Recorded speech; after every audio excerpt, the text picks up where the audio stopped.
Tumeona ajali za barabara zimeendelea kuongezeka.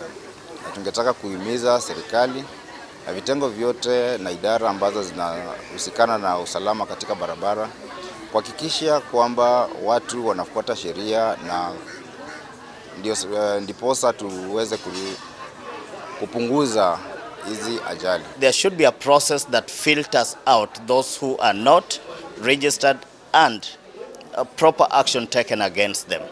Today we are a bit laxed. We say they are not registered, but some insurance companies will take business from them. Some insurance companies will allow them to pass business through entities that are registered. So that's the problem.